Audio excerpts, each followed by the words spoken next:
Hi, and welcome to our look at Black History Month in Central Texas. I'm Daranesha Herron.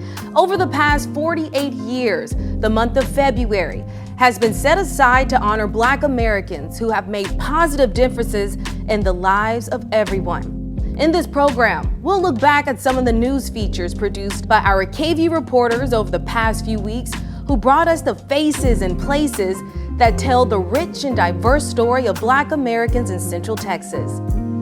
But first, some history. The story of how Austin became a safe haven for recently emancipated slaves following the U.S. Civil War.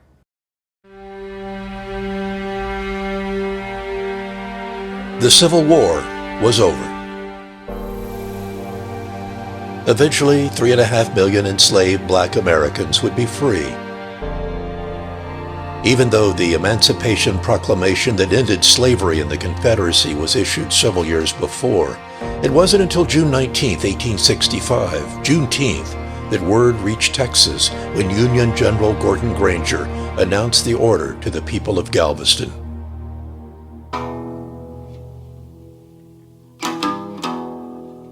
As the news spread across Texas, 250,000 enslaved people suddenly faced the reality of having to figure out how to make a home, put food on the table, and create a better future for their families. But in the period after the Civil War, matters could not have been more difficult. Confederate states like Texas were determined that ex-slaves would neither be truly free nor equal. Jim Crow and black codes were the frameworks for a strict system of racial segregation and white supremacy. By 1870, blacks made up 30% of Texas' total population, but there had been so much violence against them, many would travel to bigger cities where federal troops could offer protection, and for some, that meant a trek to Austin. Many blacks in Central Texas would settle in what were known as freedmen's communities. At one time, Austin had 15 separate enclaves where Black Americans lived close together, establishing their own businesses, schools, and churches. There was Clarksville, established by Charles Clark in 1871, home to hundreds of freed slaves. And there was Wheatville, established by James Wheat in 1869. The first black newspaper west of the Mississippi was published there after the Civil War. It was called The Gold Dollar and was printed in this building on San Gabriel Street. But Austin City Hall in 1928 developed a plan that would force Black Americans out of their homes in Wheatville and Clarksville and others scattered around the city. To ensure that people would move, the city warned it would not provide paved roads or sewer lines there. They were to merge into a single neighborhood on the east side of town. Blacks were forced to settle in what city planners called the Negro District. Still, East 11th Street would become the focus of a thriving business community. From the 1940s on, East Austin developed into a center for Black-owned businesses, cultural life, and education, a community bonded together by neighborhood churches. Then, isolation in the 1950s, when construction began on an interstate highway that would run right through East Avenue, what was once an open and accessible boulevard that linked East and West Austin. For many, I-35 created a concrete barrier between the prosperity of downtown and the neighborhood on the other side of town. But there were positive changes too. By the 1950s, there was growing awareness on the part of politicians and the courts that Black Americans deserved the same opportunities as whites. With the passage of civil rights legislation and the Voting Rights Acts of the 1960s, Black participation in political life took on new urgency. The first Black American elected to public office in Austin occurred in 1968 when Wilhelmina Delco won a spot on the city's school board. In 1974, she was elected to represent Austin in the Texas legislature until she retired in 1995. In 1971, Austin elected its first Black city council member, Burl Hancock. Voter registration projects became a centerpiece of East Austin life in the 1980s. But even as early as the 1970s, Austin's Black population began leaving East Austin. Historian Lisa Bird has written that even before gentrification that forced many longtime families to move away, Black families started moving to suburbs and smaller communities surrounding Austin. For Black Americans in Austin, past and present, a long history of struggles and triumphs, with so many new chapters of that history yet to be written. Whether it's through art, music, dance, literature, or drama, the Black experience has always found expression through the eyes of those who create. KVUE's Eric Pointer caught up with an artist who shares her vision with the world. We have all four elements represented. We have metal up here, and then we have simple, elegant totems. Nowadays, Black history is seen everywhere, including art. So I'm asking individuals to take these simple tags. But that wasn't always the case. So when people write on here, they can write their name and attach it, but all of our shared ancestries are represented here. Austin artist Reggie Thomas Oh, and you want me to sign this for you? Yes, please. Okay. says representation matters and it's important to show people what's possible from history. I would have been probably doing a lot of things a lot sooner than 20 or 30 or 40. But I didn't have the examples. Each year, Black History Month has a theme. This year's theme, resistance. And Reggie says that's reflected in some of her work. This is another piece of resistance here, the African golf course. I believe that it's extremely important to celebrate Black history because I don't feel that anyone should be cut apart for themselves or not be able to see themselves. While Black history is now taught in classrooms across the country, it wasn't always that way.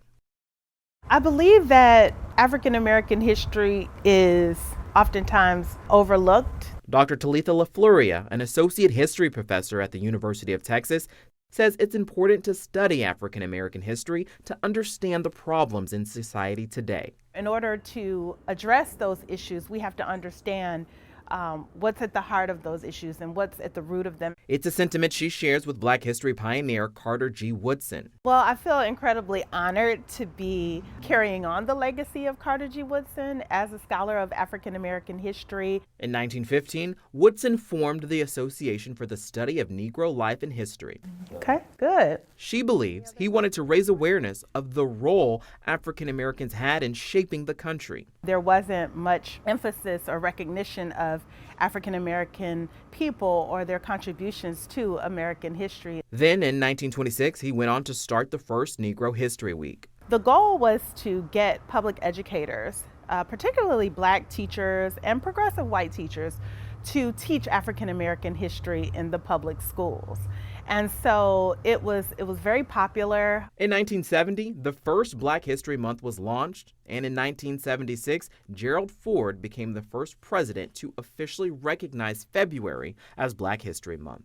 This was the result of Black college students who wanted to see a longer celebration. You know, they didn't want Black History Month confined to 1 week, and neither did Woodson. From art to historic buildings like this one. We feel like you're really seeing the equivalent of the fingerprint of the craftsmen who did this work. Black history lives on in ways for people to experience. I'm a preservationist, and preservationists really believe that putting your feet in the places where people have been before brings history to life in a way that nothing else can. Rowena Dash, the executive director of the Neil Cochran House Museum, says that the quarters on their property are the only intact public slave dwellings left in Austin. It's important it's still standing here because without these physical structures, it's far easier to focus on narratives that are perhaps prettier, perhaps happier, and fit in a little bit better with the story we want to tell ourselves. While Black History Month has come a long way, many agree there's still work to be done to acknowledge the Black contributions in America, and it shouldn't be limited to just 1 month. My name's Chris Rogers. I'm an artist here in Austin, Texas, and I've been here since 2012, but I've been creating art my entire life. I've been making a living here for about 11 years, and the first mural that I did here in Austin, Texas was the mural on East 12th and Chicon, We Rise. It wasn't a paid gig, but I did it because it was on, the east side where there was a lot of Black and brown people. I wanted to bring some vibrancy to that area, and it proved to be one of the more satisfying projects that I did, because even before I was done, I'd have people in that community kind of come up to me and thank me for bringing color to their neighborhood. From the beginning here in Austin, Texas, the work that I've done to highlight black and brown people has been the most satisfying. And I'd say like the most satisfying part of it is having people come up to me and thank me for having faces that look like theirs. And that's something I wasn't aware of prior to doing work like this. And so it's been a pleasure for me to do artwork that highlights people that don't normally get the highlights.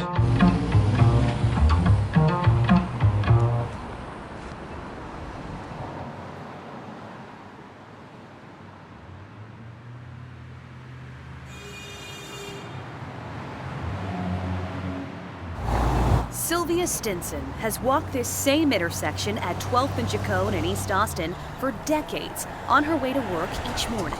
In my heart and in my spiritual belief, I do believe there's something sacred about this location. But the neighborhood she knows and loves has rapidly changed, with familiar faces moving out and newcomers moving in, drawn in by the charm of East Austin and proximity to downtown. I found myself walking down the streets, missing that business over here, this family's home over there, all the church members that would exit the church on Sunday mornings over there. I would literally just walk down the street crying. So why was East Austin once predominantly black?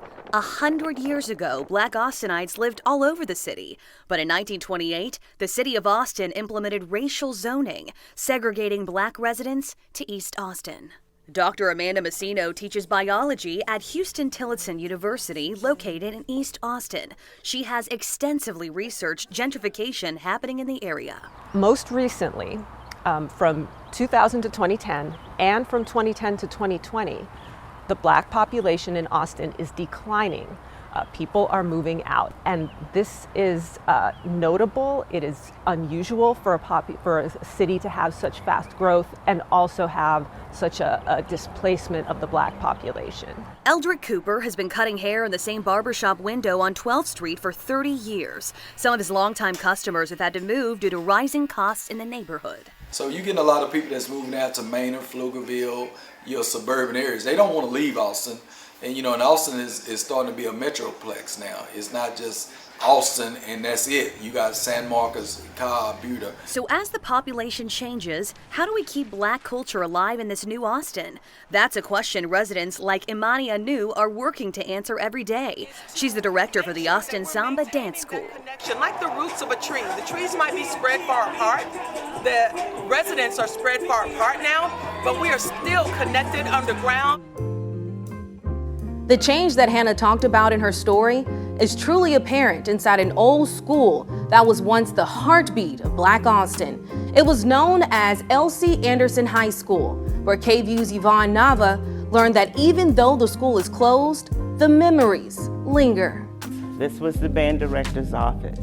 So it would come out, and where you're standing now is where our podium was. The memories come flooding back for Barbara Spears Corbett. That's me. And I'm honored to say that I was the drum major. The year was 1970. Mr. Patterson, who was also a student. Little did Barbara know she would be one of the last students of the segregation era to attend the original Elsie Anderson High School. 1 year later, the school would be temporarily shut down to comply with the federal desegregation order. Integration was a blessing and a curse. It was a blessing because the constitutional provisions that were applicable to all citizens became applicable to us. It was a curse in that it killed a thriving neighborhood. Alexander Porter's sentiments are shared by many former Elsie Anderson Yellow Jackets, who believe the school was the glue that held East Austin together. We lost the neighborhood grocery store and the businesses. Seeing things change from a vibrant neighborhood and community to, wow, things are closed now because the school isn't here. Today, some of the school's original lockers and bricks, even parts of the gym floor, can be found inside the Thompson Street building, where the original campus used to stand. A few years ago, it was renovated and turned into Eastside Early College High School. But while the facade has changed, the values they learned remain. These graduates had something special. They were part of an esteemed school. Excelling in the band, excelling in academics, excelling in the sports. Known for being the very best. Our teachers were very dedicated. They weren't here just for the paycheck. They instilled in us not only the academic, but the social aspect of life. We were challenged. We were supported. Supported to become the best Austin had to offer, no matter what constraints society placed on them at the time. Anderson High School provided the basics for doctors, lawyers, dentists, fire department, all these things that were segregated. You got the idea that you really wanted to be the best person that you could. I feel that we have a lot to be grateful for. So what's important to us, the alumni, Class of 65, is to make sure that our story is told. Class of 49. The need for qualified teachers of color has never been greater, and Houston Tillis University is taking on a project to help fill that need. 3 educators, 1 goal: to get more Black male teachers in the classroom. Devin Pineda is a junior at Houston Tillis University, getting his education degree for free thanks to the African American Male Teacher Initiative. And now he's helping staff push for a career partnership with Austin ISD. When it comes to the goal of this initiative is to provide an atmosphere where students can feel understood culturally. And culturally, Black men only make up 1.3% of teachers in the U.S., according to data from the National Centers for Education Statistics. But Pineda had 1 Black teacher who he says changed his life. The only one that I've had through my school experience was able to introduce me to this opportunity and make that impact on my life. The biggest impact from any teacher that I've ever had. Black male teachers are more apt to be culturally responsive, culturally sensitive to the needs of those young Black men. Assistant Education Professor Jesse Rivers is spearheading HT's effort to partner with AISD. He spent the last year and a half researching this issue and says adding more Black teachers can help build a bridge of unity. So that reduces a lot of the angst and prejudices that we have. The president of Austin ISD's Teachers Union, Ken Zarafis, said the partnership could do a lot for local students. And that's ultimately what we want. So we have a rich experience in schools so that every kid going to school has a rich, fulfilling experience where they see themselves, but also others so that they become a fuller person. And now that 9 of the men in their teacher initiative, including Pineda, are gearing up to graduate next year, the group says this is the perfect opportunity for Austin ISD to add diversity, and they are hopeful the two will come to an agreement. So we are the future. It's clear that great teachers make a big difference in the lives of their students. During Black History Month, I caught up with a Texas State University professor who is doing just that. What makes a story good? Yes, it serves a purpose. All right, so it's got to get the message across. We have a purpose in our lives, and our lives' stories make a difference. All right. The story I'm about to tell you has all of those elements. In fact, it's one for the history books. Again, my name is Laurie Fluker. That's a tough one, by the way. And I've been here since 1989 at Texas State, which was Southwest Texas State University at the time. The Houston native was hired on as a professor in the Department of Journalism to teach electronic media. And although it had been 25 years since the Civil Rights Act of 1964 made it illegal to discriminate on the basis of race for hiring, university officials confirm Fluker became one of the first Black female professors at Texas State University. The number of African American professors, I think you could add them all on one hand. You know, the assumption is that if you're here and you're one of only a handful, you're here to meet a quota. And so certainly there may have been some of that along the way, some assumptions that were made that I'm only here because I'm female and I'm Black. Fluker's resume, proudly displayed in her office, proves otherwise, earning a Bachelor of Science for History and English, a Master's of Fine Arts for Broadcast Journalism, and a doctorate in philosophy for radio, television, and film. If you'll notice on the Wiley College degree, my father signed my degree because he was president of the college at the time. Wiley, a historically Black college in East Texas, where Fluker started the mass communication program, the same college her father and grandfather earned degrees. My grandfather was the son of a slave, and so he was one of the first Blacks in the state of Texas to get a degree and get a teaching certificate. So paving the way through education is her family's way. This is my family. I've got twins and an older son. These two are double graduates of Texas State. This is one of the largest honors that Texas State gives, and it was one of my first, the Teaching Award of Honor. Fluker is the first Black person chosen for this award, and she's received countless others since then. There's my Academy of Television Arts and Science Foundation. Those are the folks that give the Emmys away. But the ones that mean the most are chosen by her students. My students are some of the best that I could ever ask for. And that's what makes this such an enjoyable occupation for me, is that every Tuesday, I don't need an alarm clock. I wake up on my own. Today, Fluker is the Associate Dean in Texas State's College of Fine Arts and Communication, and the Associate Professor, vibrantly teaching hundreds of mass comm students every semester. I'm in a movie with Denzel. If he had given me a second look, I was going to leave my husband. Never had to worry about it. He did not. With over 35 years of making sure her students feel seen, heard, and prepared. Am I assuming Louisiana somewhere in there? All right, Ed did. That's New Orleans. All right, here we go. So, if you want to know what makes a great story, talk to the woman who's living one. Okay, we're ready. Hi guys, I'm Constance Dawson here at Three Chicks Soul Food, and this is my story. Three Chicks Soul Food is a family-operated catering kitchen that brings a taste of soul to your table. Three Chicks Soul Food is a representation of myself as a Black woman in business. It allows me to showcase my talents to those that are up and coming, especially in the Black community. We don't see our faces too often in these positions, and it gives our youth the encouragement to know that they can do this as well. It's amazing when you hear people say, oh, that tastes like my grandmother used to cook. It allows me to know that I'm cooking actually from my soul, and I'm giving that to someone else to experience as well.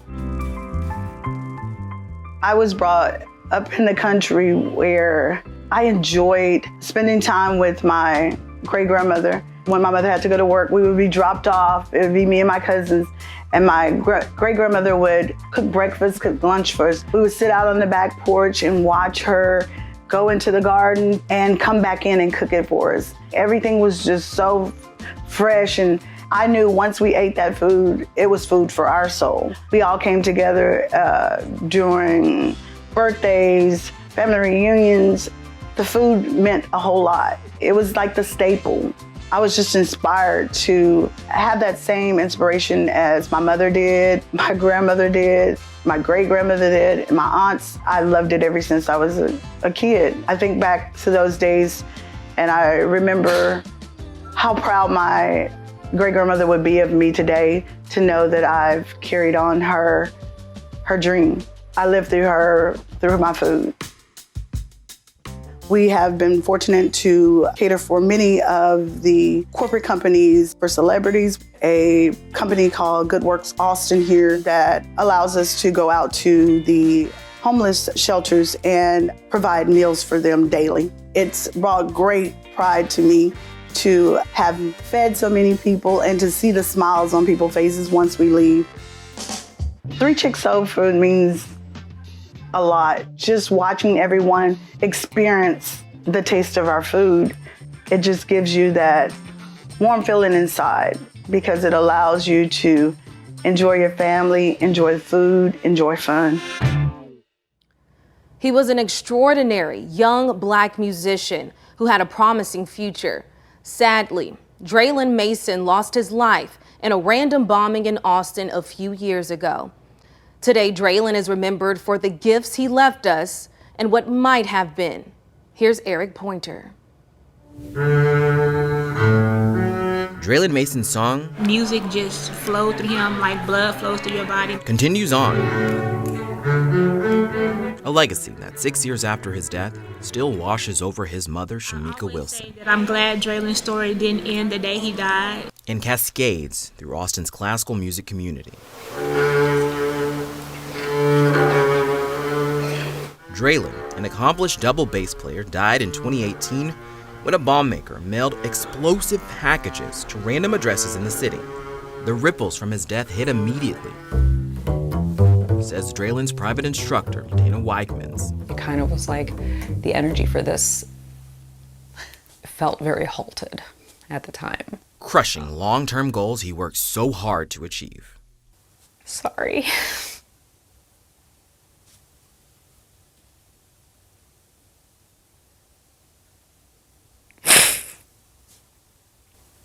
And it was just really heartbreaking that he didn't get to go.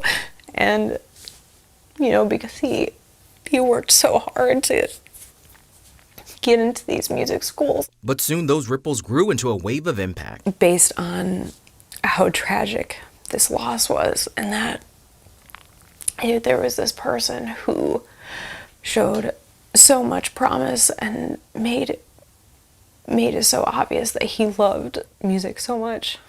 I think after he died, that's why so many people were like, we have to remember this person. KMFA, Austin's classical radio station, named its concert hall in Draylen's honor when it opened in 2020. Our space keeps his name out there. It's very important for us to keep his name alive. The station also created a composer in residence program in Draylen's name. Each year, they select someone from an underrepresented community to compose new music. We're moving music forward because he couldn't, because he can't. This year's composer is Austin-based cellist Sophie Mathieu. It's really an honor to be furthering that legacy, and it's something I seek to do in my music as well. Another group Draylen was part of, Austin Soundwaves, is also honoring him through a fellowship program. We wanted to honor Draylen in a way that really represented who he was. Advanced high school students work for a year. I'm a musician bringing light. On a major performance that uses music to address social justice issues that are important to them. This combination of music, community, social justice, that's who Draylen was. It's a melody of honors that those who knew Draylen say is music to their ears. Heaven is rejoicing. Draylen would love this. I know this as his mother. Rejoicing in a song that keeps on flowing. In Austin, Eric Pointer, KVUE News. Today is taken for granted, whether it's a concert hall or a movie theater. In fact, any public venue, people from all races are welcome. But that was not always the case. KVUE's Bob Buckaloo has the story of how student pranks led to the integration of several movie theaters near the UT campus in the 1960s. Austin in 1960, still a college town, but growing. There was a new highway cropping up in the middle of town, later to be named I-35. It was a city divided, with whites living west of the new interstate, blacks and Hispanics to the east. That year, a small group of UT students began protests at two movie theaters on the drag to get them to admit blacks. And we had to have at least one black student come out with us, because we were mostly white. And we would walk in line up to the ticket window and ask if we could buy 2 tickets, or a ticket for myself and for my friend here, who's a black kid who would be next to us or waiting. They would of course deny the ticket, so we'd go back around to the back of it and rotate the line like that. With the protesters getting back in the ticket line again and again, others waiting to buy tickets would get frustrated and leave. The theaters lost money. Though they were nonviolent, UT protesters were threatened, spat at, and occasionally roughed up. And one student planning meeting at the University Y in 1960 nearly cost lives. That's because 2 UT students who opposed desegregation had built a bomb. 2 young men tried to throw a pipe bomb through the window, and that would have been probably one of the biggest civil rights killings in the country. But the throw was a tough one, and it hit one of the planes, one of the supports, and went down this deep stairwell, which contained the explosion. These interviews come from a documentary created by People's History in Texas that tells the story of how the protests eventually led to change. By the next year, the stand-ins had forced the 2 theaters near UT, the Texan and the Varsity, to open their doors to blacks, though other movie houses in town remained whites only until 1964, when civil rights for all became the law of the land. Yes, sir. Welcome to Distant Relatives ATX. Inside of Meanwhile Brewing is a barbecue spot that's equal parts Texas tradition, foreign flair, and culinary culture. Distant Relatives, to me, talks about the interconnected nature of heritage, and we also have people, in a particular place and time, which is the definition of culture. A traditional braised style sausage from South Africa, which is pretty fun. It's got a fun flavor profile. Distant Relatives, a place where barbecue fans from near connect with cultures from far. We use a specific type of pepper that actually hails from, the continent of Africa. It's called piri. African and Caribbean spices perfectly partner with Texas techniques. We're using an offset smoker, for instance. So a lot of the flavor is coming directly from the wood itself. The result? Modern African American barbecue. Believe in the concept. It's rooted in history, it's rooted in facts, it's rooted in people. But we also render tallow, and that's our cooking fat instead of using oil. Armed with his knowledge of food across the globe, Damian Brockway opened Distant Relatives in 2021. Along with a lot of aromatics, and I can't give you all of my secrets. Since then, they've made briskets and bonds, ribs and relationships, meat and memories. We're just going to kind of lacquer these back up. And we get the sharing of stories as well. Of folks like this reminds me of, my grandfather used to make chicken just like this, and when I eat this, the only other person that ever made it that way was him, so thank you for that. The goal? Not complicated. Feel friendship, taste tradition, connect the past to the palate. That's what we want, We want people, our culture and community to be proud of us. Black History Month is a time to celebrate the famous and the not so famous who have accomplished some important firsts. And KVUE's Rob Evans introduces us to the first Black woman elected to the Texas Senate since Reconstruction, the great Barbara Jordan. In the chaos of an airport, there is a calm, sitting just outside baggage claim at Austin's Barbara Jordan Terminal.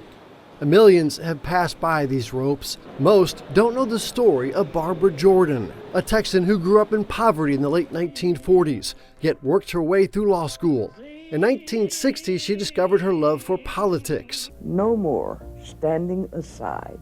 In 1966, running for the Texas Senate. To do what you want to do. A seat no African American had earned since the 1800s. Overcome all of those so-called handicaps. Until Jordan. The Honorable Barbara Jordan, Democrat of Houston, Texas. After making history in Texas, she moved on to the U.S. House. I watch your commentary. Do you now? Her first task, the saddest vote, was historic. In my political life. The impeachment hearing for President Richard Nixon. Jordan was asked to give one of the opening statements. And I am not going to sit here and be an idle spectator. National television. To the diminution. Prime time. The subversion. 13 minutes. The destruction. Pure power. Of the Constitution. Calm, yet committed to her principles in the middle of chaos. The people who govern have got to have clean hands. She retired from politics in the late 1970s. Your chance of success in making that transition and joined the faculty is better at UT Austin if you know something and are not stupid. In 1994, she was awarded the highest civilian honor. You're beaming, I can tell. Well, of course. The Presidential Medal of Freedom. I'm very honored. 2 years after this interview, Order! Barbara Jordan passed away. The truth is, I'd counted on Barbara preaching my funeral. Today, her name lives on B is for brilliant, shining like a star. at elementary schools, a state building, a stamp printed in her honor, and at the Austin airport, where a Texan born into poverty overcame, now sitting in the terminal named after her. And the government A reminder of the people, to remain calm by the people, and committed and for the people, in the chaos of life. shall not perish from the earth. Not all trailblazers are as well known as Barbara Jordan, but they have achieved a different kind of fame. I met one such woman recently.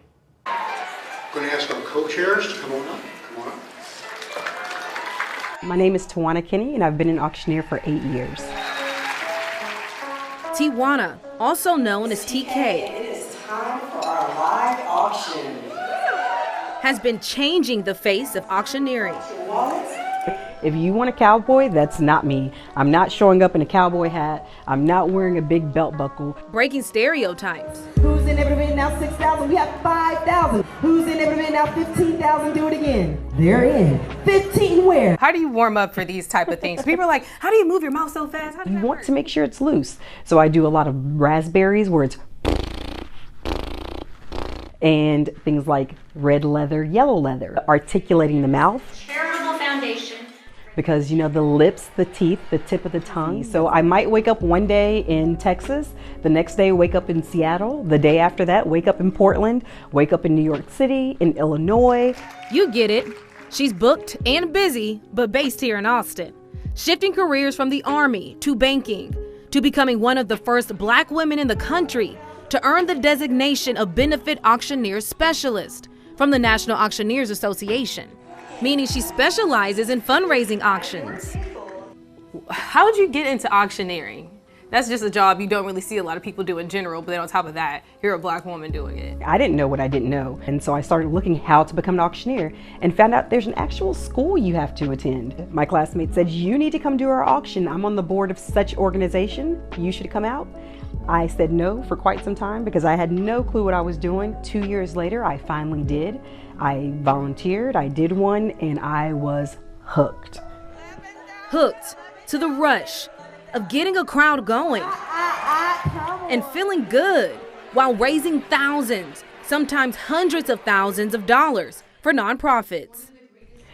It feels so good to be able to help people that I'll never meet, to know that I get to be a conduit to helping change the lives of people that I'll never know.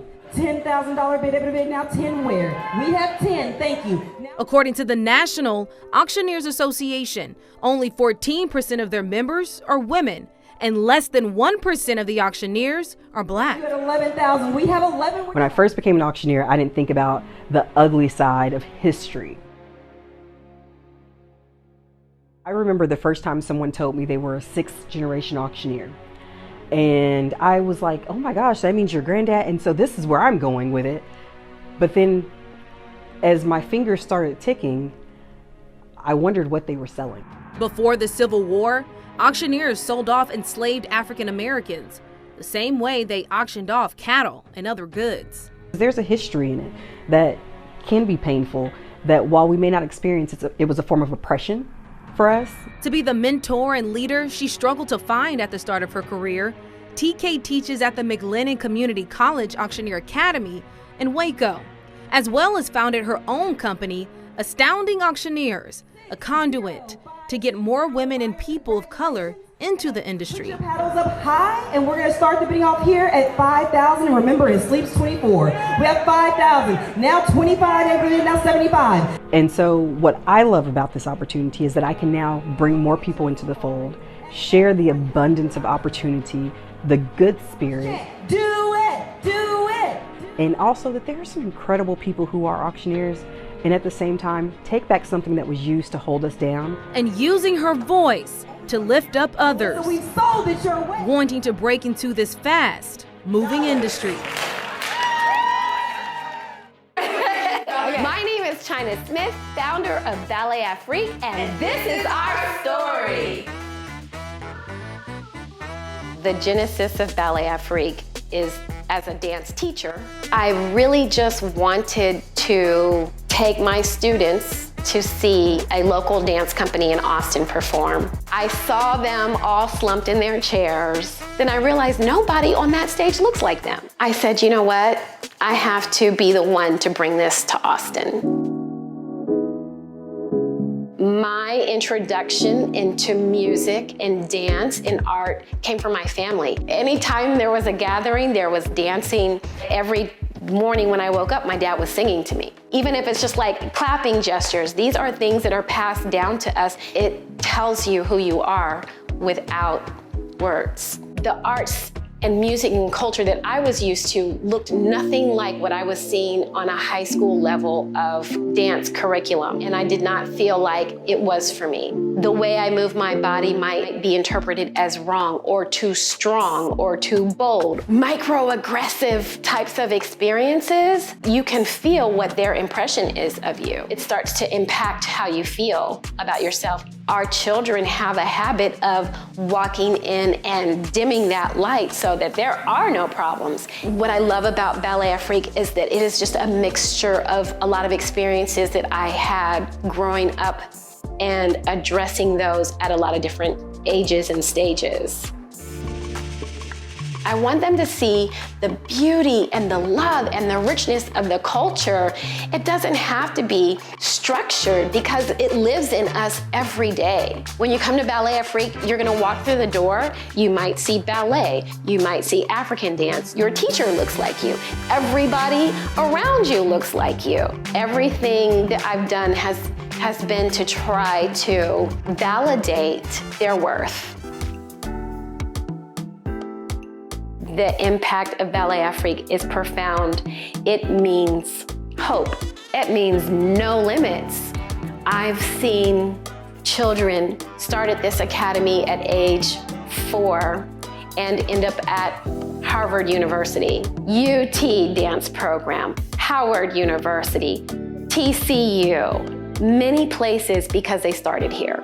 Although not all of them go into performing arts or dance, they all credit their ability to maneuver their way through the world to their training in dance. I just love being the police chief here just because of the relationships I have. The city he serves has grown and changed a lot over the last decade. His department has too. I think some of the biggest change that we've had is just the growth of this department. We have now a Public Safety Training Center. The Public Safety Training Center has been open since 2018 and will soon undergo a big expansion thanks to a voter-approved bond last year. Chief Banks says this facility's been a huge benefit to his department. We get to train the officers here. We don't spend the money of sending them out to other cities to train. We can train them here and bring in really national trainers to our police department and train our police officers. Of course, not every day is a good day when you're in law enforcement. Chief Banks' toughest day? February the 25th, 2018. About an hour later, police say a driver hit a Round Rock police officer who was directing traffic away from that first scene. I'll tell you the worst day for me, and I believe for our whole city, is the day we lost Charles Whites.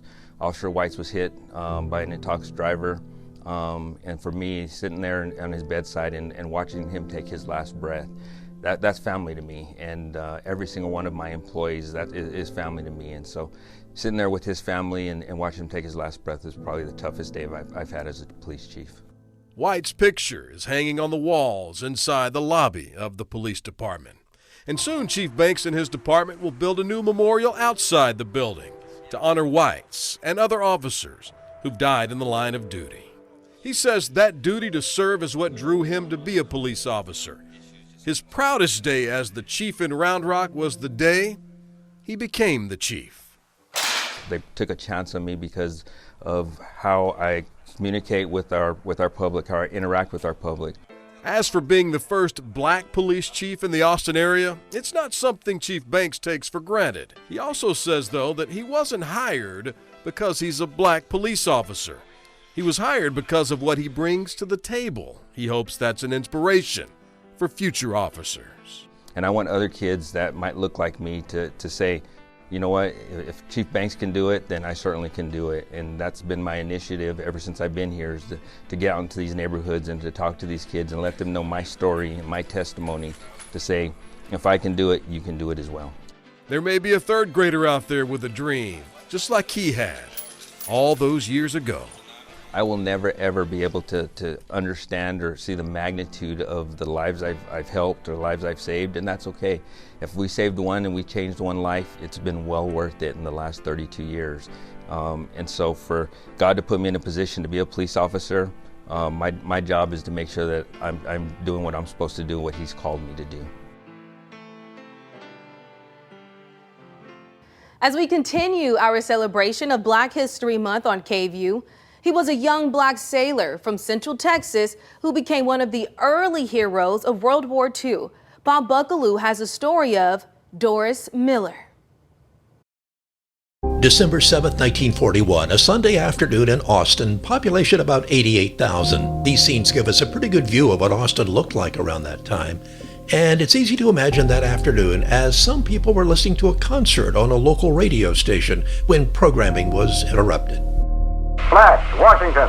The White House announces Japanese attack on Pearl Harbor. 3,700 miles from Austin, at Pearl Harbor in Hawaii, a young man from Waco named Doris Miller, they called him Dory, a cook on the USS West Virginia, heard the alarm that Sunday as several hundred Japanese torpedo planes attacked American ships, including the one he was on. He rushed on deck to help carry wounded sailors to safety. But as his story was told in the 2001 movie Pearl Harbor, he did a lot more. The Navy Times reported that as fires raged around him, Doris Miller found a gun unattended and without orders and with no training, took control and opened fire. His act of bravery earned him the Navy Cross, the first Black American to earn such an honor. Miller was brought stateside for several months. His picture appeared on a Navy recruiting poster. But soon Doris Miller was back at sea, still a cook, and now serving aboard the aircraft carrier Liscum Bay. In 1943, his ship was hit by a Japanese torpedo and sank. His body was never recovered. Then the remarkable story of Doris Miller came to life again. His three nieces joined the acting U.S. Navy Secretary to hear a special announcement. For the first time in history, a new aircraft carrier will pay homage to a Black American. Under construction now, to be launched in 2028, the USS Doris Miller.